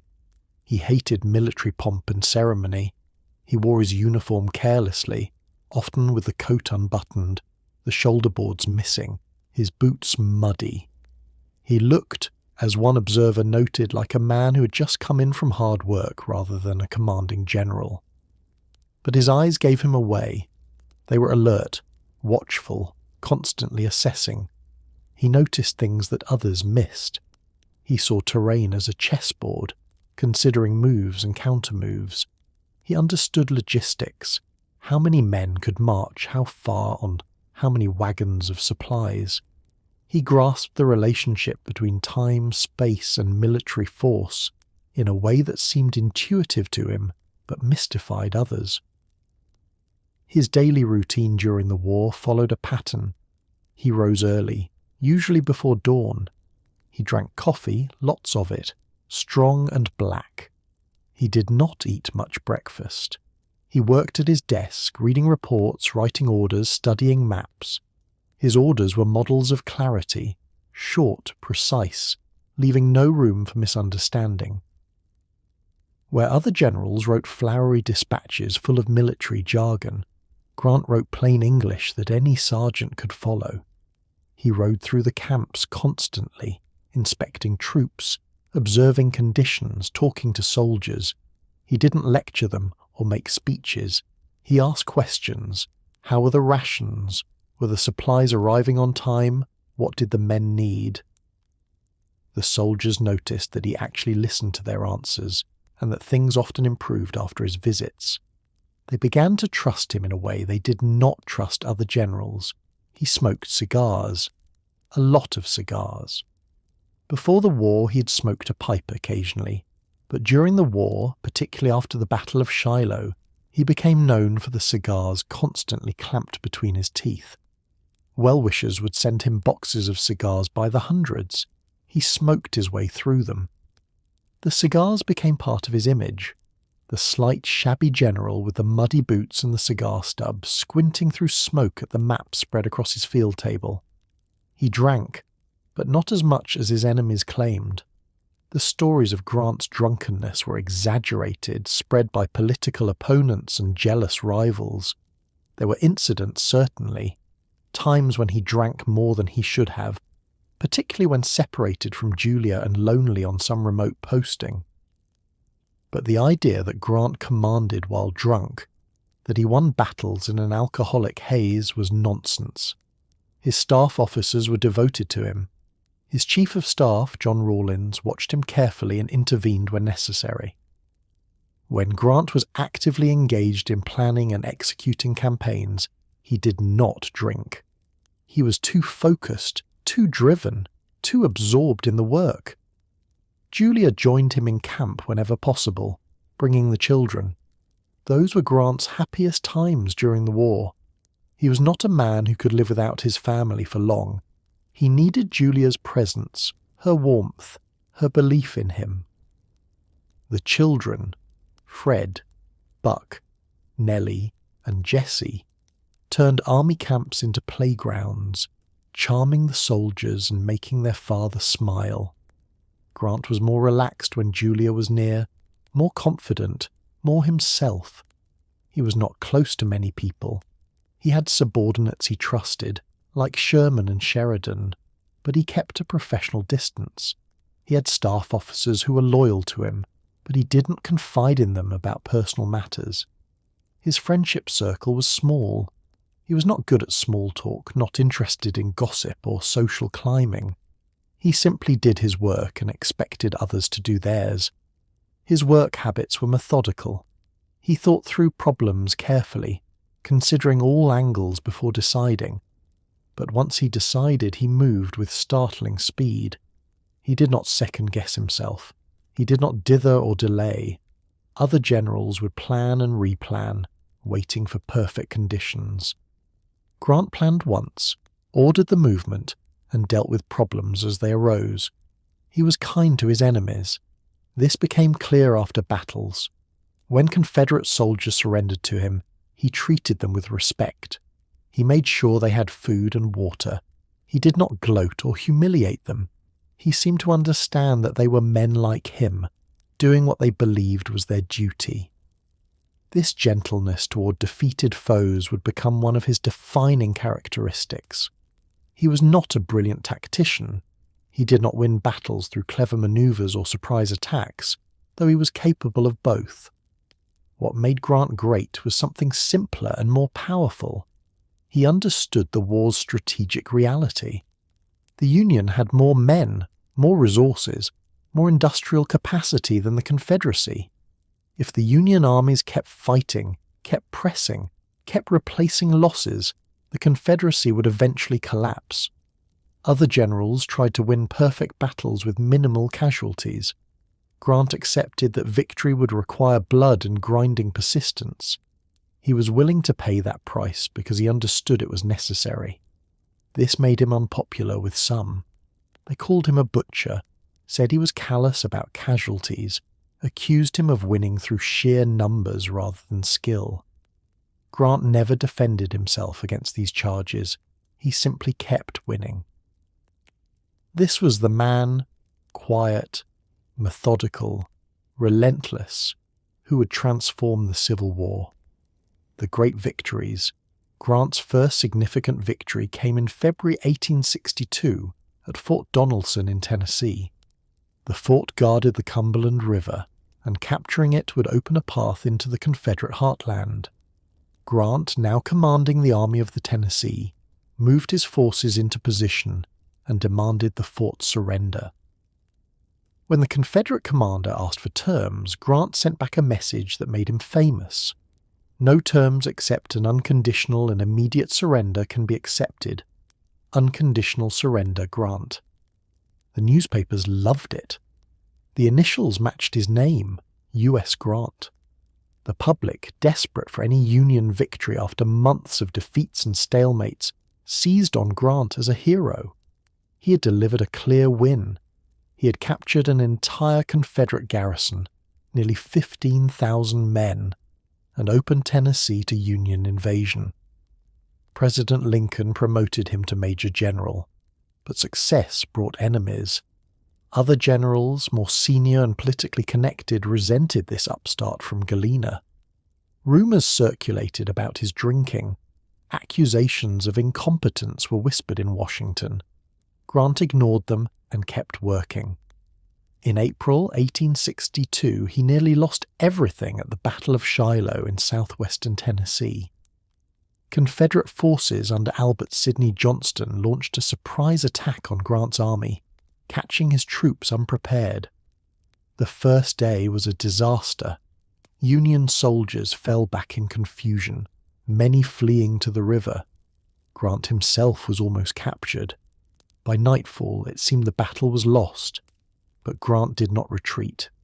He spent the night reorganizing his forces, bringing up reinforcements, preparing for a counterattack. When officers came to him suggesting withdrawal, he responded calmly that they would be attacking in the morning, not retreating. On the second day, Union forces drove the Confederates back, recapturing lost ground and forcing a Confederate retreat. The battle had been won, but at a terrible cost. Nearly 24,000 casualties on both sides, the bloodiest battle in American history up to that point. Critics howled for Grant's removal. How could he have been surprised? How could he have allowed such carnage? Newspaper editorials demanded his dismissal. Politicians called for his head. A delegation came to President Lincoln urging Grant's replacement. Lincoln's response became famous. "I can't spare this man," he said. "He fights." That was the essential truth about Grant. Whatever his flaws, whatever mistakes he made, he fought. He did not retreat unless absolutely necessary. He did not make excuses. He pressed forward. In a war where too many Union generals seemed paralyzed by caution, Grant's aggressiveness was invaluable. For the next year, Grant worked on his masterpiece, the Vicksburg Campaign. Vicksburg, Mississippi, sat on high bluffs overlooking the Mississippi River. It was called the Gibraltar of the Confederacy, and the description was accurate. Confederate artillery batteries on those bluffs controlled the river. Union ships could not pass safely. As long as Vicksburg held, the Confederacy controlled the Mississippi, maintaining a vital link between the eastern and western parts of their nation. Capturing Vicksburg would cut that link, splitting the Confederacy in two. Grant tried to take Vicksburg for 9 months. He tried approaching from the north, failed. He tried digging canals to bypass the city, failed. He tried moving through bayous and swamps, failed. Every approach seemed blocked by geography, by Confederate defences, or by both. Critics said Vicksburg was impregnable. Some generals would have given up and tried elsewhere. Grant kept trying. Finally, in the spring of 1863, he conceived a plan so daring that even his own officers doubted it would work. He would move his army south on the western side of the Mississippi, out of reach of Vicksburg's guns. Union gunboats would run past the batteries at night, accepting losses to get downstream. Then the entire army would cross the river below Vicksburg, march inland, cut the city off from reinforcements, and attack from the east, from the direction the Confederates least expected. It was brilliant. It was also incredibly risky. Grant would be cutting his own supply lines, marching into enemy territory with his army living off the land, fighting multiple battles against scattered Confederate forces before finally besieging Vicksburg itself. If anything went wrong, if the gunboats failed to get past the batteries, if Confederate reinforcements arrived too quickly, if his army could not find enough food, the entire Union force could be trapped and destroyed. Grant executed the plan in May 1863 with precision and speed that stunned everyone. His army crossed the Mississippi, marched inland, fought and won 5 battles in 3 weeks, captured the Mississippi state capital at Jackson, and finally turned west to invest Vicksburg. By late May, Vicksburg was surrounded. Grant settled in for a siege. For 47 days, Union forces bombarded Vicksburg. Civilians and soldiers in the city dug caves in the hillsides to escape the shelling. Food ran out. Supplies dwindled. Confederate commander John Pemberton knew relief was not coming. On July 4th, 1863, he surrendered the city and his army of nearly 30,000 men. The same day, 900 miles to the northeast, Robert E. Lee was retreating from Gettysburg. The twin victories, Vicksburg and Gettysburg, mark the turning point of the Civil War. The Confederacy would never recover. Grant had delivered the most important Union victory of the war. Lincoln called it the most brilliant campaign of the Civil War. Historians would later call it one of the greatest campaigns in military history. Grant had shown imagination, boldness, and flawless execution under intense pressure. He was no longer just a general who fought, he was a general who won. In October 1863, Grant was given command of all Union forces in the West. His first task was to relieve the Union Army trapped at Chattanooga, Tennessee. Confederate forces under Braxton Bragg had the city under siege. Union troops were starving. Another disaster seemed imminent. Grant arrived, took charge, and within days had organized a supply line into the city. The Cracker Line, soldiers called it, because it brought hardtack and supplies when they needed it most. Then, in late November, Grant ordered an assault on the Confederate positions surrounding Chattanooga. In a series of battles culminating in the dramatic charge up Missionary Ridge, Union forces broke the siege and routed Bragg's army. Chattanooga was saved. Tennessee was firmly in Union hands. President Lincoln now made a decision that would determine the war's outcome. In March 1864, he summoned Grant to Washington and promoted him to lieutenant general, a rank not held since George Washington. Grant was given command of all Union armies, east and west, every theatre of the war. Lincoln had finally found his general. Grant's strategy for 1864 was simple and devastating. All Union armies would attack simultaneously, coordinating their operations across 1,000 miles of front. In Virginia, Grant himself would accompany the Army of the Potomac in a direct assault on Robert E. Lee's Army of Northern Virginia. In Georgia, William Tecumseh Sherman would drive toward Atlanta. In the Shenandoah Valley, Philip Sheridan would destroy Confederate resources and prevent reinforcements from reaching Lee. The Union would press the Confederacy on all sides at once, exploiting its superior numbers and resources, giving the Confederates no rest, no time to recover from losses, no chance to shift forces from one threatened point to another. It was a war of attrition, and Grant knew it. He knew it would be bloody. He knew he would be called a butcher. He did not care. The war had to be won, and this was how to win it. The Overland Campaign that began in May 1864 was the most sustained, brutal series of battles ever fought in North America. For 6 weeks, Grant's army and Lee's army fought almost continuously. The Wilderness, Spotsylvania, Cold Harbor, moving south and east toward Richmond in a constant spiral of death. Grant lost more men than Lee did, because his attacks on fortified Confederate positions were costly. But he also kept advancing. Where previous Union generals had retreated after battles with Lee, even victories, Grant kept pushing south. Lee's army was slowly ground down, unable to replace its losses, forced back toward Richmond and Petersburg. By June 1864, Grant had besieged Petersburg, the railroad hub that fed Richmond. The siege would last 9 months. Union forces dug trenches and settled in for what amounted to the first modern siege warfare, a preview of World War I. It was grinding, unglamorous work. Grant simply tightened the noose, month after month, knowing that Lee's army was starving, that reinforcements were not coming, that the end was inevitable. Meanwhile, Sherman captured Atlanta in September 1864, then marched to the sea, devastating Georgia.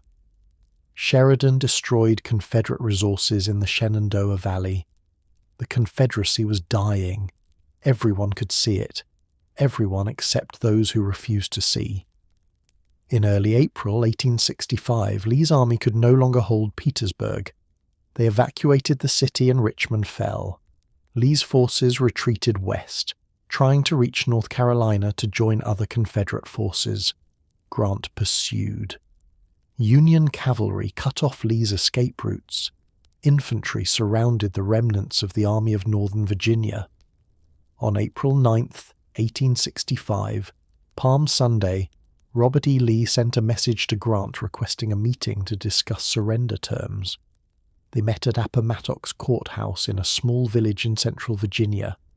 The meeting took place in the home of Wilmer McLean, a farmer who, ironically, had moved here from northern Virginia to escape the war after the First Battle of Bull Run had been fought near his original farm. Now the war was ending on his new property. Grant arrived in a muddy private's uniform with shoulder boards hastily added, his boots splattered with clay. Lee wore his finest dress uniform, a magnificent sword at his side. The contrast was stark. The aristocratic Virginian in splendor, the Ohio tanner's son in mud and cigar smoke. They talked briefly about their service in Mexico, where both had fought as young men. Then they discussed terms. Grant's terms were generous. Confederate officers and men could go home. They would not be prosecuted for treason. Officers could keep their sidearms. Any man who owned a horse could keep it to help with spring planting. Rations would be provided to the starving Confederate soldiers. Lee was visibly moved by the generosity. "This will have the best possible effect upon the men," he said. "It will be very gratifying and will do much toward conciliating our people." Grant later wrote that when Lee left McLean's house, "I felt like anything rather than rejoicing at the downfall of a foe who had fought so long and valiantly." The war was over. The Union was preserved.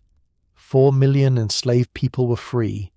And Ulysses S. Grant, who 9 years earlier had pawned his watch for Christmas money, was the most celebrated man in America.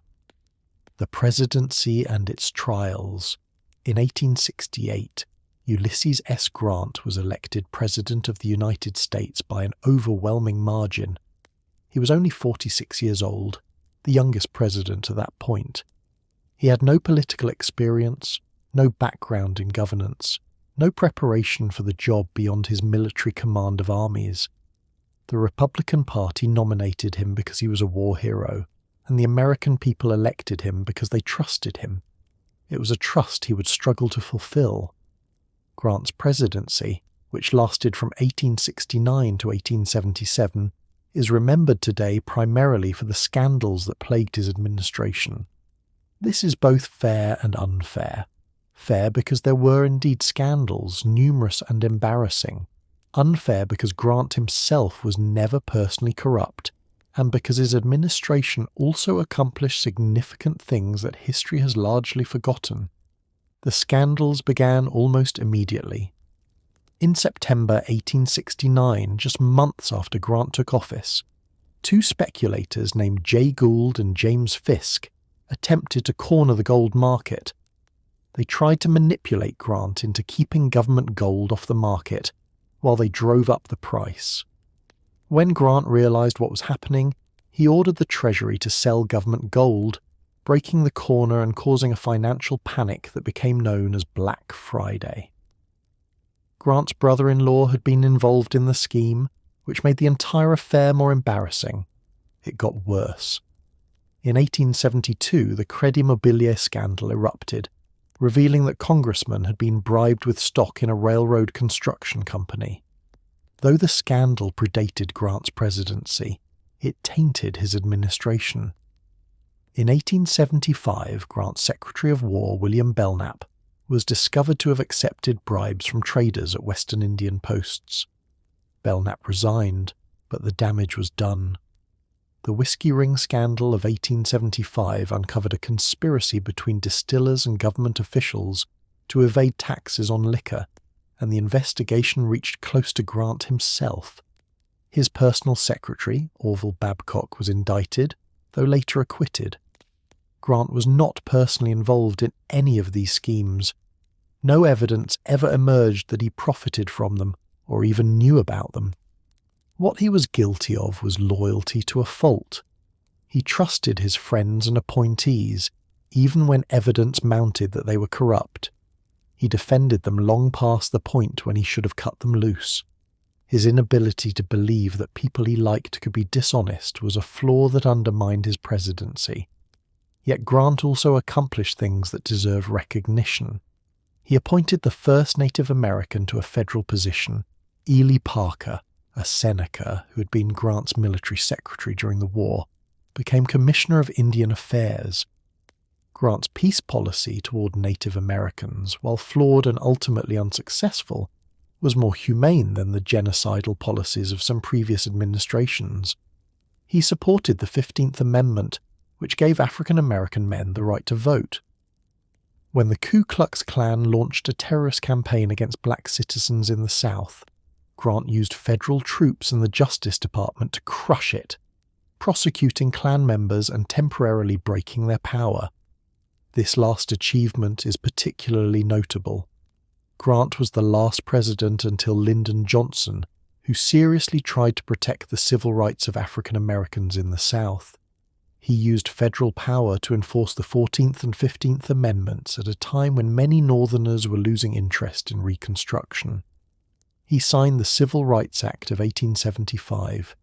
He fought against the white supremacist violence that was trying to reverse the results of the Civil War. That he ultimately failed, that Reconstruction collapsed after his presidency ended and Jim Crow took its place, does not diminish the fact that he tried. But the scandals overshadowed everything. Grantism became a term of derision, synonymous with corruption and incompetence. The press savaged him. Political opponents used his presidency as proof that military heroes make poor politicians. Grant endured it all with his usual stoic silence, refusing to defend himself vigorously, trusting that his honesty would be recognized.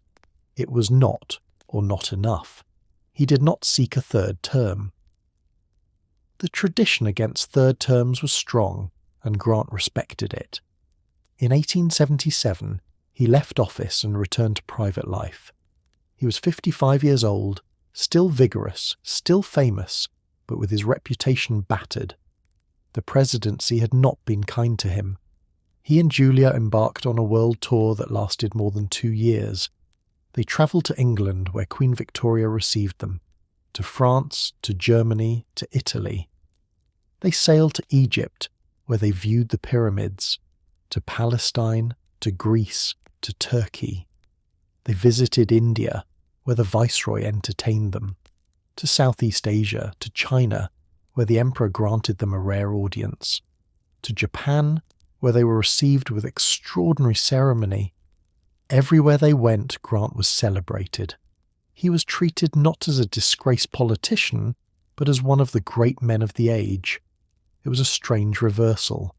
In America, Grant's presidency had ended in disappointment. Abroad, he was viewed as the man who had saved the American Republic and freed 4 million enslaved people. Europeans and Asians who knew nothing of the whiskey ring knew everything about Appomattox. They honoured him not for what he had done in politics, but for what he had done in war. Grant returned to America in 1879 refreshed and honoured, his reputation somewhat restored. He settled in New York City, where he lived with Julia, and tried to decide what to do with the rest of his life. He was still relatively young. He had no career, no income beyond his military pension, no clear purpose. He needed to make money. He had a family to support, grandchildren who were arriving regularly. He considered going into business. It was a disastrous decision. The final race. In 1880, Ulysses S. Grant invested his money and his name in an investment firm called Grant & Ward. His partner was Ferdinand Ward, a smooth-talking financier who promised extraordinary returns. Grant's son Buck was also involved. The firm attracted investors based on Grant's name and reputation. Money poured in. For several years, Grant believed he was wealthy. He told friends he was worth more than $2 million. It was all a lie. Ferdinand Ward was running a Ponzi scheme, using new investors' money to pay returns to earlier investors, pocketing much of it himself. Grant knew nothing about it. He was not involved in the day-to-day operations. He trusted Ward completely. He believed the profits were real. On May 6, 1884, the firm collapsed. Ward had stolen everything and fled. Investors lost millions. Grant discovered that he had only $80 to his name. Julia had $130. They were destitute. At age 62, the man who had been a general, a president, the most famous American of his generation, was broke and facing financial ruin. Worse was coming. In the summer of 1884, Grant noticed a pain in his throat. He ignored it at first, thinking it was nothing serious, but it persisted. It grew worse. Eating became painful. Swallowing became difficult. In October, he visited a doctor who examined his throat and went silent. Grant understood immediately. He asked a simple question. "Is it cancer?" The doctor did not need to answer. Grant could see the truth in his face. It was cancer of the throat caused by years of cigar smoking. It was already advanced, already spreading. There was no treatment, no cure. Grant would die, and it would be slow and painful. He faced this news with the same stoic calm he had shown throughout his life. He did not rage against fate. He did not sink into despair. He looked at the situation clearly and made a plan. He needed to provide for Julia and their children. He had no money. He was dying, but he could write. For years, Grant had resisted suggestions that he write his memoirs. He believed he was a poor writer, that his story was not interesting enough, that others had already covered the war adequately. But now, with death approaching and his family facing poverty, he reconsidered. The Century magazine offered him $500 per article to write about his Civil War experiences. He accepted and began working. His friend Mark Twain, already a famous author, visited and was impressed by Grant's writing. Twain offered to publish Grant's memoirs through his publishing company, offering much better terms than Century, 70% of the profits to Grant. Grant accepted, and then Ulysses S. Grant, dying of cancer, bankrupt, in constant pain, began the last campaign of his life. He wrote with the same methodical determination he had brought to sieges and campaigns. He worked every day for as many hours as he could manage. He assembled all his old military reports, his correspondence, his maps. He dictated when writing became too painful. He revised obsessively, checking every fact, making sure every detail was accurate. He wanted this book to be perfect. It had to be. His family's future depended on it. The cancer progressed. By early 1885, he could barely speak. His throat was a mass of tumours. He could swallow almost nothing. He was slowly starving to death. His neck swelled grotesquely. He could not lie down because it made breathing too difficult, so he slept sitting up in a chair. He kept writing. Mark Twain visited regularly, bringing page proofs, discussing publication details, marvelling at Grant's perseverance. Grant was racing death now, and everyone knew it. The newspapers followed his illness closely. The entire nation watched as their old general fought his final battle, not against Confederate armies, but against time and disease. In June 1885, doctors advised Grant to move to a cottage in the Adirondack Mountains, believing the cooler air might help.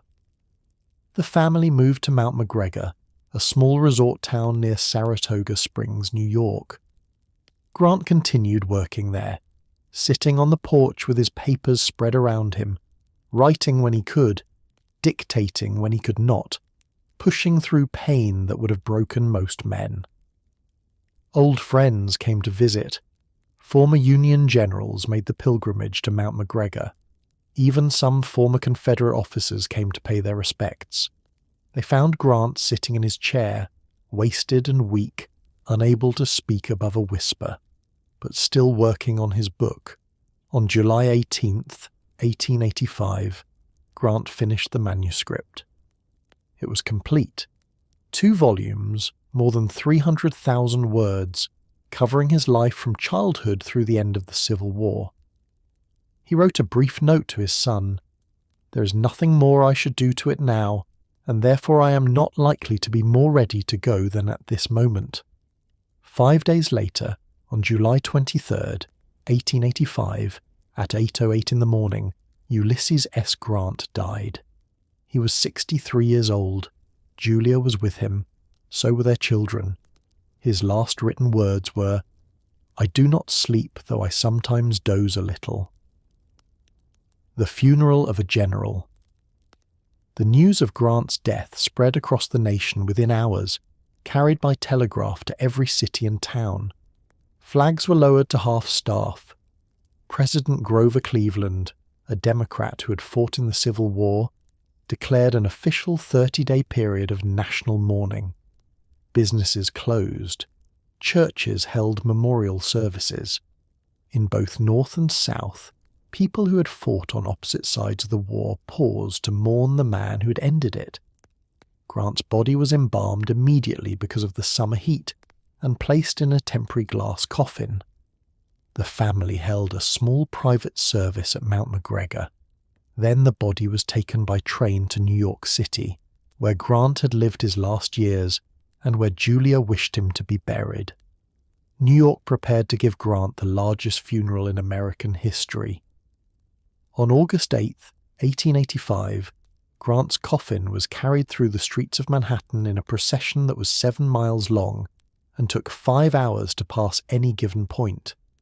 An estimated 1.5 million people lined the streets, more than had ever assembled for any event in American history. Buildings were draped in black bunting. Flags hung at half-staff from every pole. The coffin was placed on a funeral carriage drawn by 24 black stallions. Behind it marched 60,000 men, soldiers, veterans, politicians, dignitaries. President Grover Cleveland walked in the procession. Members of Congress walked. Justices of the Supreme Court walked. Governors walked. Men who had fought for the Union walked alongside men who had fought for the Confederacy. This last detail was the most striking. Grant's pallbearers included 4 generals, 2 from the Union, William Tecumseh Sherman and Philip Sheridan, and 2 from the Confederacy, Simon Bolivar Buckner and Joseph E. Johnston. Union and Confederate officers rode together in carriages, honouring the man who had been generous in victory and had worked for reconciliation after the war. The procession moved up Broadway, through Union Square, up Fifth Avenue, across to Riverside Drive, and finally to a temporary tomb in Riverside Park overlooking the Hudson River. A simple service was held. A military band played. Taps echoed across the water. Grant's coffin was placed in the temporary brick tomb, which had been constructed hastily in the days after his death. The crowd dispersed slowly, reluctantly, knowing they had witnessed the end of an era. Grant's body would remain in that temporary tomb for nearly 12 years, while money was raised to build a proper monument. The temporary tomb became one of New York City's most popular attractions, with tens of thousands of people visiting each month to pay their respects. Meanwhile, Grant's memoirs were published in December 1885, 5 months after his death. They were an immediate sensation. Critics praised the clarity of Grant's prose, the honesty of his narrative, the lack of self-aggrandizement. Mark Twain promoted the book brilliantly, using his fame and his connections to ensure maximum visibility.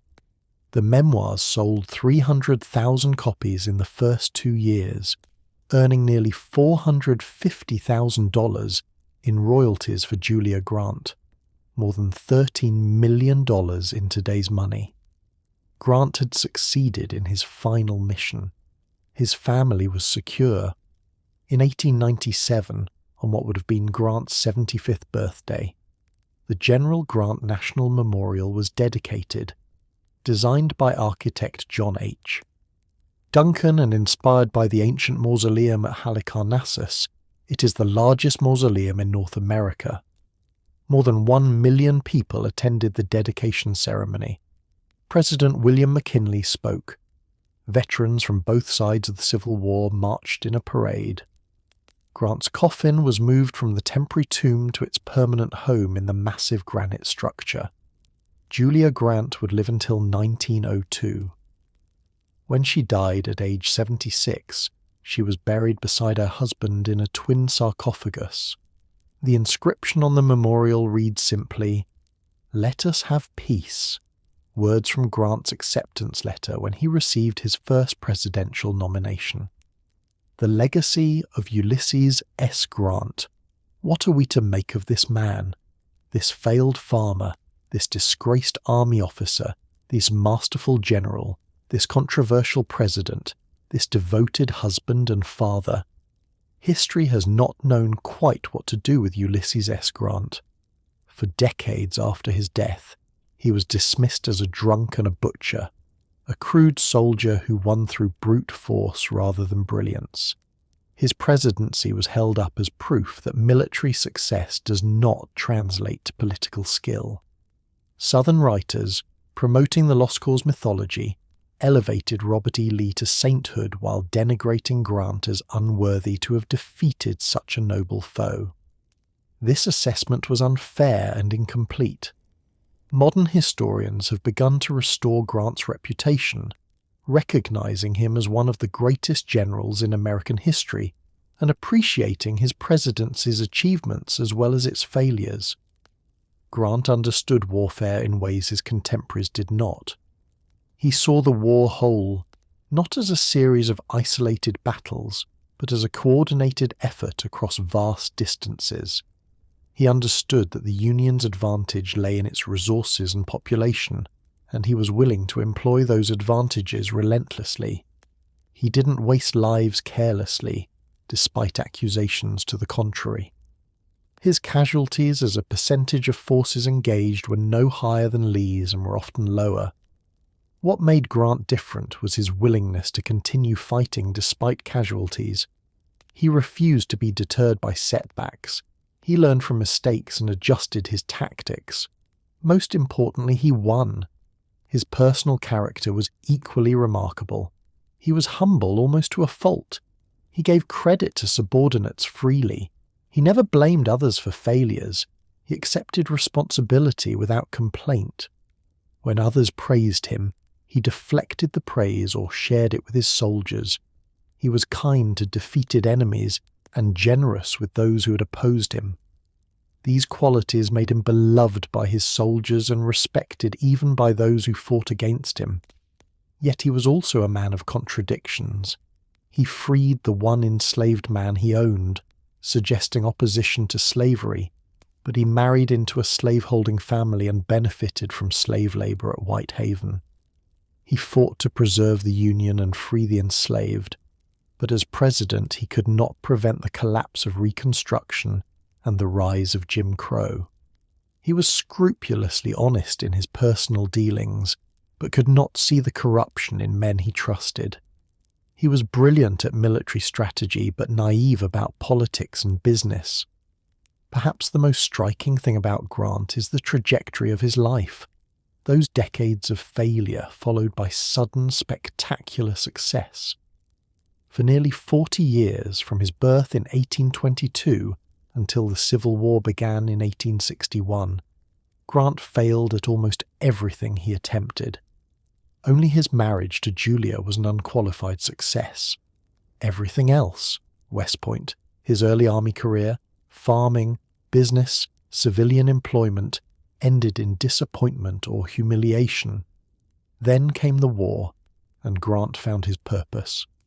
He discovered that he had a gift for command, for seeing what needed to be done and doing it without hesitation or doubt.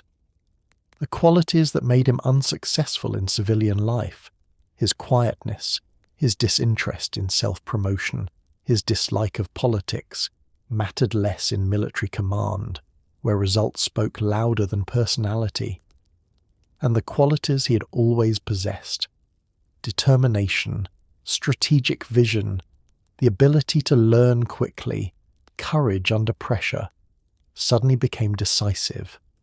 Grant's transformation from clerk to general, from failure to savior of the Union, remains one of the most improbable success stories in American history. It reminds us that potential is often hidden, that circumstances matter profoundly, and that some people bloom late in life when they finally find the work they were meant to do. His memoirs stand as his most enduring literary achievement. They are still in print today, still read by students of history and military strategy. They are praised for their clarity, their honesty, and their lack of bitterness. Grant wrote about his own mistakes as frankly as he wrote about his victories. He praised former enemies and criticized former allies when deserved. The memoirs are a model of military autobiography, compared favorably to Caesar's commentaries and considered by many to be the finest account of the Civil War ever written. In Grant's lifetime, he was honored by more people than perhaps any other American. He was celebrated across the globe. Monuments were erected in his name. Cities named streets after him. His birthday became a holiday in some states. Yet he never seemed comfortable with the adulation. He remained at heart the quiet boy from Georgetown who loved horses and hated pretension. Today, Grant's tomb remains in Riverside Park in Manhattan, maintained by the National Park Service. About 100,000 people visit it each year, far fewer than the hundreds of thousands who visited in its early decades. But it stands, a massive monument to a man who saved the Union, ended slavery, and showed that failure is not final, that transformation is possible, that the most unlikely people can rise to meet the most terrible challenges. When visitors enter the tomb, they see two red granite sarcophagi side by side. One holds Ulysses, the other holds Julia. Even in death they are together, as he always wanted to be. On the walls are mosaics depicting his greatest victories, the surrender at Vicksburg, the triumph at Chattanooga, the meeting at Appomattox. The images show Grant in his element, doing the work he was born to do, the work he failed to find for so long, and then executed with a brilliance that changed the course of history. Perhaps the most fitting memorial to Grant is not the tomb itself, but the nation it stands in. The United States that Grant fought to preserve exists because he refused to give up, refused to retreat, refused to accept defeat. When others counselled caution or withdrawal, Grant pressed forward. When the war seemed lost, he found a way to win it. When cancer was killing him and he had no reason to hope, he worked until the job was done. That determination, that quiet refusal to surrender in the face of overwhelming odds, that willingness to keep fighting for what matters despite failure and pain and doubt, that is Grant's true legacy. Not the victories themselves, but the spirit that achieved them. Epilogue. As we come to the end of this long night's journey through the life of Ulysses S. Grant, let us return to the paradox with which we began. How does a man fail for 40 years and then succeed spectacularly? How does defeat become victory? How does the boy called useless become the general who saved the Union? Perhaps the answer is simpler than it seems. Grant succeeded because he never stopped trying. He failed at farming, but he tried farming. He failed at business, but he tried business. When the Civil War came, he did not hide or make excuses or nurse his grievances. He went back to the work he knew, military command, and he gave it everything he had. He succeeded because he learned from failure instead of being destroyed by it. Each disappointment taught him something. Each setback prepared him for the next challenge. When his moment finally came, when the nation desperately needed someone who understood warfare and would not quit, Grant was ready precisely because he had failed so often before. He knew what it meant to be defeated. He knew how to get up and try again. He succeeded because he understood what mattered and what did not. He did not care about military glory or political fame. He cared about the Union, about the Constitution, about ending slavery, about bringing his soldiers home alive. These purposes sustained him through the bloodiest battles in American history. They gave meaning to the carnage and justified the terrible cost, and he succeeded because of Julia. She believed in him when no one else did, not even himself. She stood by him through poverty, through humiliation, through years of failure and disappointment. She was his anchor, his peace, his reason to keep trying. In the end, when cancer was killing him, it was for Julia that he wrote, racing against death to secure her future. Love had sustained him all along. Ulysses S. Grant died 139 years ago, but his story remains relevant. It speaks to everyone who has failed and wondered if they will ever succeed, to everyone who has tried and fallen short, to everyone who feels overlooked or underestimated. Grant's life says, keep trying, keep working, keep faith with those who believe in you. Your moment may still come. The work you were meant to do may still find you. When you visit Grant's tomb, and you should, if you ever can, take a moment to stand before those red granite sarcophagi. Think about the man inside who loved horses and hated blood, who failed at everything until he succeeded at the one thing that mattered most, who saved a nation because he refused to quit, who died poor but left a legacy worth more than all the gold ever mined. Thank you for spending this night with the story of Ulysses S. Grant. If you enjoyed this journey through history, please like and subscribe to the channel. Share this video with someone who needs to hear about persistence and redemption, and let me know in the comments what you think about Grant's life and legacy. Until next time, good night. May your rest be peaceful, and may you wake tomorrow ready to face whatever challenges await, knowing that even the most unlikely among us can rise to greatness when the moment calls. Good night.